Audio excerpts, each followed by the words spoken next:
কমলাসাগরের মিয়াপাড়া চা বাগানে বিএসএফ এর হাতে মার খেয়েছেন রাকেশ দেব ও অনিল সরকার নামে দুই ব্যক্তি। অনিল সরকার পেশায় নাইট গার্ড, অন্যদিকে রাকেশ দেব একটি রাজনৈতিক দলের সদস্য।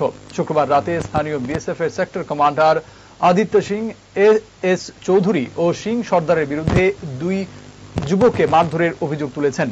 অভিযোগ, রাকেশের হাত ভেঙে যায় বলে জানা গেছে। আহতদের মধুপুর হাসপাতালে ভর্তি করা হয়, সেখানেও হামলার চেষ্টা চলে বলে অভিযোগ। অভিযুক্ত বিএসএফ জওয়ানদের বিরুদ্ধে মধুপুর থানায় একটি অভিযোগ জমা দেওয়া হয়েছে বলে জানিয়েছে তারা।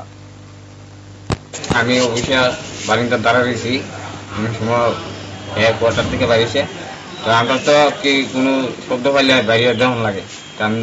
আমি নাইট গার্ড, আমি বাইরে তার কাছে আইসি বিএসএফটা বাইক দিয়ে আয়া নেমে আসে বন্দুকটা নিচে দিয়ে যাতা দিয়ে কি জানি করছে, এটারে উঠে আসে ড্রাইভার উঠে ধরিয়া দুনো হাতে এই ফিটে আরম্ভ করছে। আমি নাইট গার্ড তারপর মানতেছে না। আপনার কোন জায়গায় আঘাত করছে? আমার পায়ে দিছে আর এই ডিমের দিছে বন্দুক দিয়া। পরে কি করছে আপনার? ঘরে মাইরা গেছে গা, যাওয়ার পর দেয়া হ্যাঁ আবার ও ফেরে না আমার লোক আইসে, আবার পরে আমি তুই বাড়িতে গিয়া যেন আবার আইলে আবার হইব ওই অবস্থা তার সিনে আবার এসে আবার হইছে। তার এমপিজে জুয়েলার্সের জেমস্টোন মানে 5C।